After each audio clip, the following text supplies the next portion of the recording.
खबरों का, लेकिन उससे पहले आपको दिल्ली से बड़ी खबर बता दें। मोदी सरकार ने सेना को दी है पूरी छूट।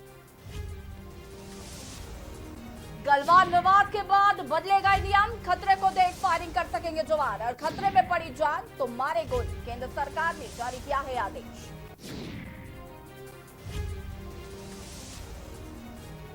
बड़ी खबर दिल्ली से बता रहे हैं आपको, मोदी सरकार ने सेना को छूट दे दी है। गलवान विवाद के बाद बदले गए हैं नियम।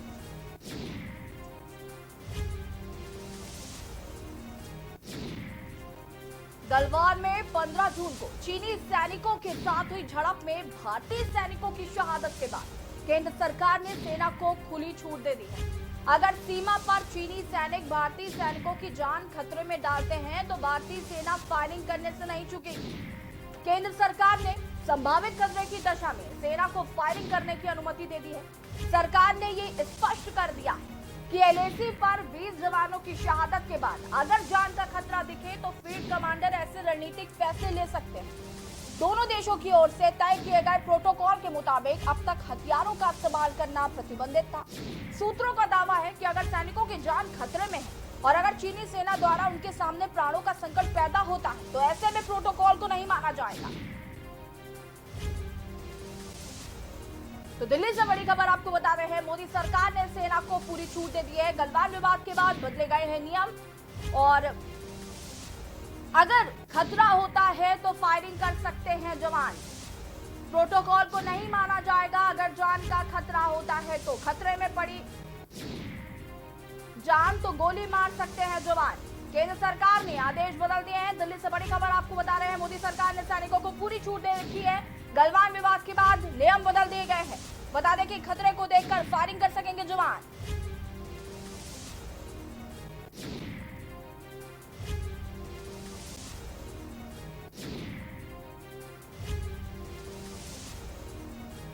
दिल्ली से बड़ी खबर आपको बता रहे हैं, मोदी सरकार ने सेना के जवानों को छूट दे रखी है।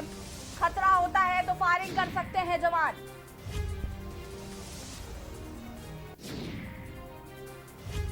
खतरे में पड़ी जान तो गोली मार सकते हैं जवान। केंद्र सरकार ने आदेश जारी कर दिए हैं। अगर किसी सैनिक को लगता है कि जान खतरे में है तो प्रोटोकॉल को नहीं मानते हुए गोली मार देने का आदेश है। नियम बदले गए हैं। गलवान हमले के बाद आपको बता दूं कि गलवान में 20 हमारे जवान शहीद हो गए थे, जिसके बाद अब नियम में थोड़ा बदलाव किया गया है। अगर जान खतरे में है तो जवान गोली मार सकते हैं। मोदी सरकार ने सेना को पूरी तरीके से छूट दे दी है। गलवान विवाद के बाद नियम बदले गए। खतरे को देख फायरिंग कर सकेंगे जवान। बड़ी खबर आपको बता रहे हैं, दिल्ली से मोदी सरकार ने दिए हैं आदेश।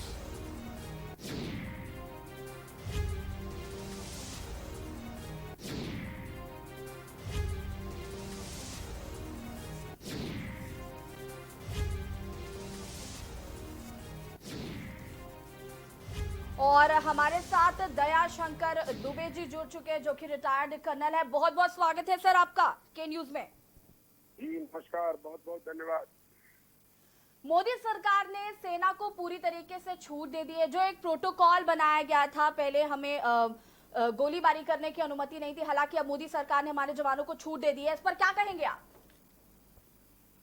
मेरा मानना है कि बहुत साल पहले पूर्ववर्ती सरकार ने ऐसी कोई संधि की थी जिसमें हथियार दोनों देश बॉर्डर के दोनों तरफ से इस्तेमाल नहीं कर सकते थे जी।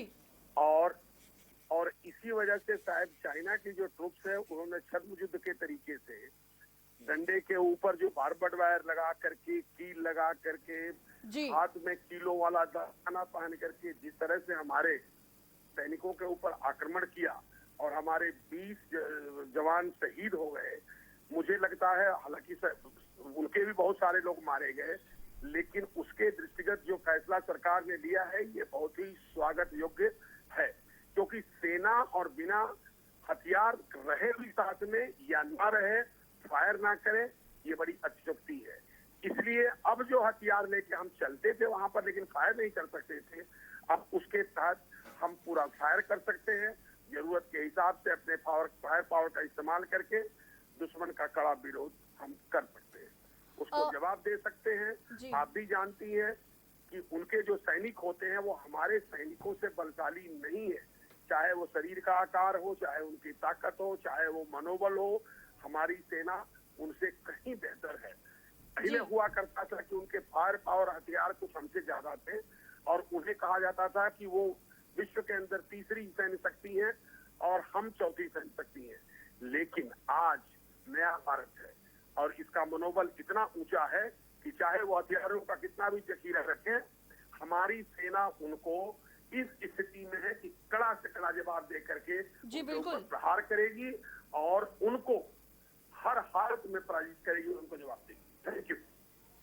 दयाशंकर जी, एक और सवाल आपसे पूछना चाहेंगे। चीन ने एक नापाक हरकत की, बेहद ही कायराना। देखिए, ये जो कायराना हरकत है ये इनका नेशनल कैरेक्टर है जी। इनके दो तरह के कैरेक्टर हैं। एक तो ये है कि ये अपने साम्राज्य को बढ़ाना चाहते हैं, ये इनके प्रकार है। ये कम्युनिस्टों का नेशनल कैरेक्टर है, बल्कि मैं तो कहूंगा इंटरनेशनल कैरेक्टर है जी। ऐसे कम्युनिस्ट यदि हिंदुस्तान में भी है तो वो भी यही चाहते हैं कि चाइना का साम्राज्य बढ़े, चाहे देश कोई भी हो, उनको देशभक्ति से कोई लेना देना नहीं है। और दूसरा, वो लीफ फ्रॉगिंग करते हैं, लीफ फ्रॉगिंग। एक कदम जो है डिप्लोमेसी की तरफ रखते हैं और दूसरी तरफ से धोखा लेकर जी जी। तो इनके साम्राज्यवाद की जो ये विस्तारवादी योजना है जी। इसके दृष्टिगत हमें हर समय तैयार रहना है। और आप जानती हैं कि अब हमारी भी ट्रुप्स कंसंट्रेशन हो रही है, हम इनके ऊपर बिल्कुल विश्वास नहीं कर रहे हैं। बिल्कुल भी नहीं। डिप्लोमेटिक चैनल अपना काम कर रहा है, लेकिन सेना को पूरी छूट दी गई है।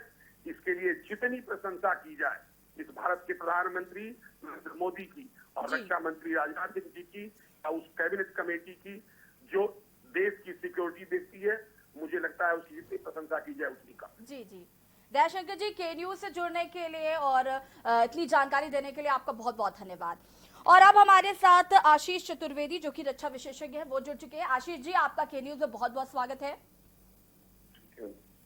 मोदी सरकार ने छूट दे दी है अब हमारे जवानों को। जैसे कि पहले प्रोटोकॉल था कि दोनों तरफ से गोलीबारी नहीं की जाएगी, लेकिन अब मोदी सरकार ने फैसला लिया है कि अगर जान पर बनती है तो आप गोलीबारी कर सकते हैं। हमारे जवानों को छूट दे दी गई है। अब इस पर आप क्या कहेंगे, आपकी क्या प्रतिक्रिया है इस पर? देखिए, जब कोई नुकसान हो जाए तो उसके बाद होता है कि उसको रेक्टिफाई करने के लिए, उसको सुधारने के लिए कुछ प्रस्ताव लेकर के आते हैं।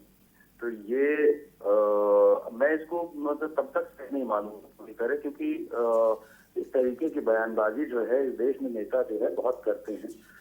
जब तक जो है चीन के कम से कम 40 सैनिक मरे पड़े ना मिले हों, तब तक किसी छूट को मैं समझता हूँ केवल एक राजनीतिक बयानबाजी है।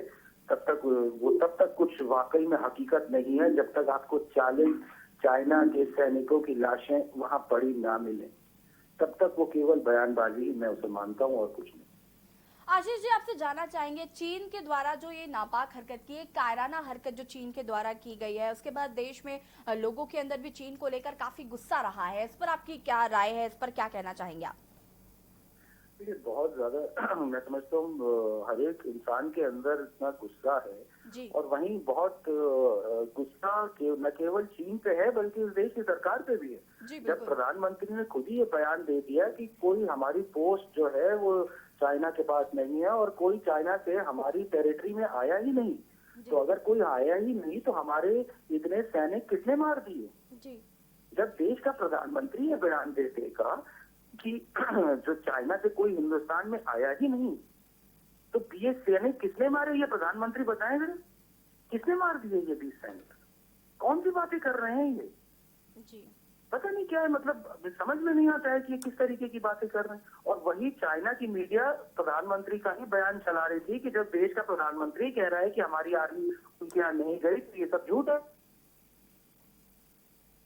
जी बिल्कुल आशीष जी। क्या प्रधानमंत्री के द्वारा इमरजेंसी फंड भी दिया गया है 500 करोड़ रुपए का हमारे जवानों को, उसको लेकर आपकी क्या राय है? देखिए, अगर दिया गया है तो अच्छी बात है। और जैसे मैंने कहा ना कि हमने ये घोषणा कर दी, हमने वो घोषणा कर दी, मैं उस घोषणा को सिर्फ ये एक घोषणा की तरह, आप देखिए राजनीतिक पार्टियां जो होती हैं, दल होते हैं, इस तरीके की बातें करते रहते हैं। जब मुझे वाकई में वहां पे कुछ पैसे का उपयोग दिखे कि हाँ ये हुआ और बात पैसे की नहीं है, जी जी बात है उन जो चीन ने हमारे अंदर घुस के हमला किया, हमारी जमीन जो हम लोग पिक्चरों में जिस पेंगोंग लेक को आपने 3 इडियट्स में देखा और वो देखा, वो आज चीन के कब्जे में है। तो हम पहले तो चीन को पीछे खदेड़े और उनके जितने हम कम से कम 30 से 40 सैनिक उनके मारे, तब ये छूट वाकई में छूट है, वरना ये केवल बयानबाजी। जी बिल्कुल आशीष जी, तमाम जो हम केन्यू से जुड़ने के लिए भी आपका बहुत बहुत धन्यवाद और अपनी राय साझा करने के लिए आपका बहुत बहुत शुक्रिया।